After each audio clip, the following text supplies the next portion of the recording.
Okay, so I'm just going to record a real quick kind of clip on hearing pitch and matching pitch.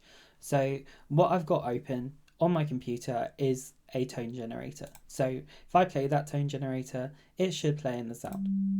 So you should hopefully be able to hear a tone generator when I do that.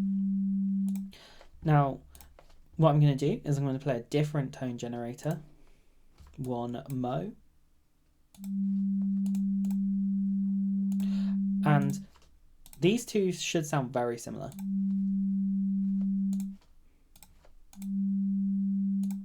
Maybe they don't even sound distinguishable at all. So what I'm going to do now is I'm actually going to play both at exactly the same time.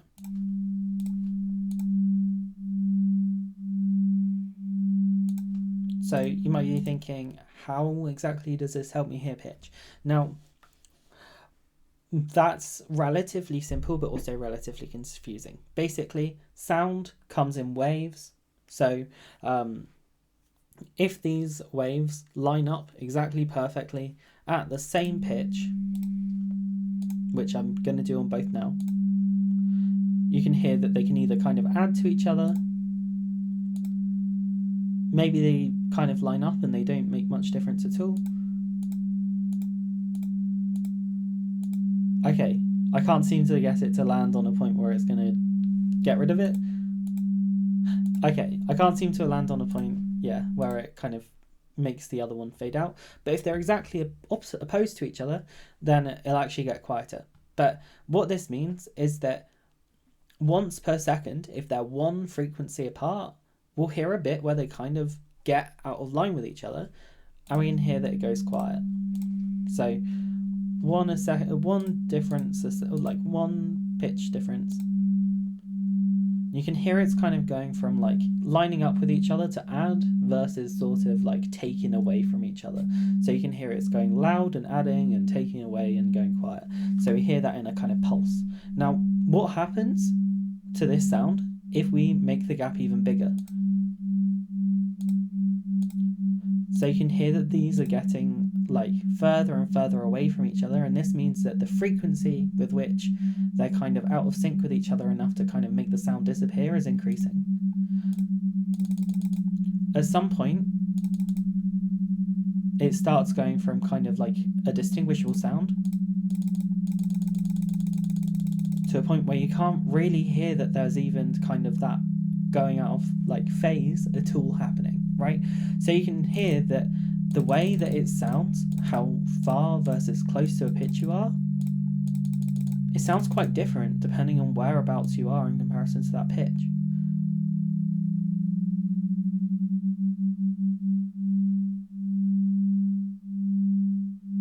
Now if we go the other way,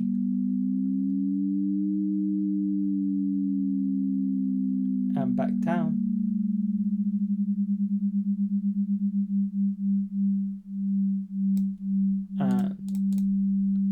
and it kind of disappears if we land exactly on it again. Now you might be thinking, it's all well and good, Addy, for these sounds to do it when you play these sounds together, but the thing is that we can actually do something similar with our own voices comparing to a tone generator.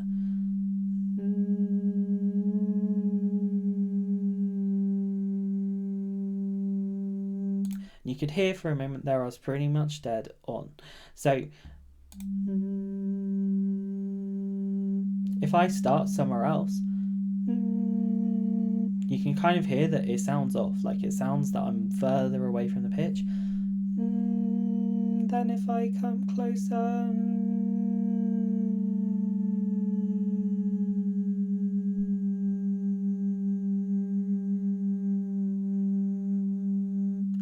you can kind of hear that point where you're pretty much on the pitch. So to practice matching a pitch, we can practice sort of like looking for whether it sounds a bit close to a pitch, if we're far away from a pitch, and then practice moving towards it. If you're unsure of where you start off, whether you're close or far away, if I just choose a random pitch to start at, at the start, we're maybe not super intuitively sure about which direction we have to go to get to the pitch.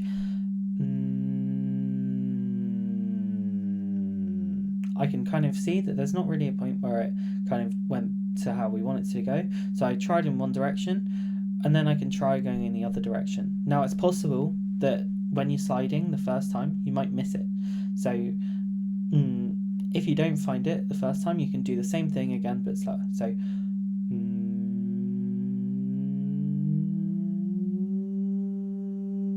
and you could hear that I kind of slowed up to that point. Maybe, maybe you went too quickly. And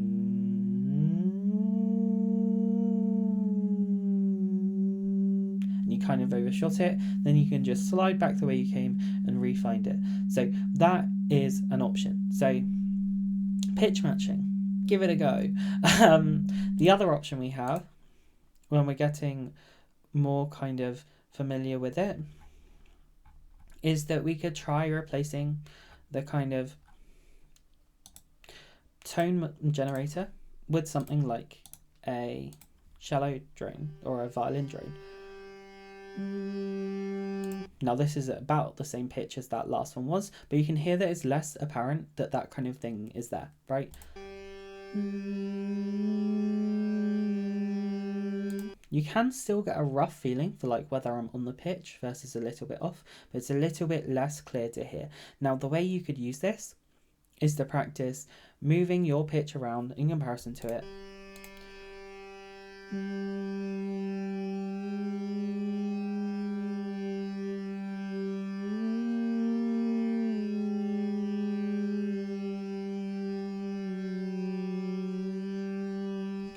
And just really kind of building up that feeling of, oh, I'm on the pitch. Oh, I'm not on the pitch. Oh, this is what it sounds like I'm this far away. This is what it sounds like if I'm this far away. So you can get a feeling for like where around a pitch you are. And if you start off with these, it's a little, it's static, it's a little bit easier. From there, you could try something like an online piano and practice jumping to it straight away. You could go back to your pitch monitor, tone generator, sorry. You could change the pitch. See how close you get, change it again.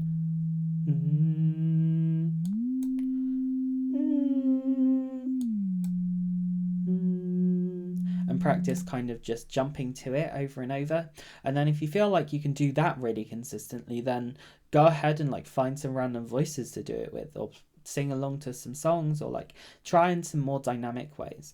So yeah, I hope that gives you some direction.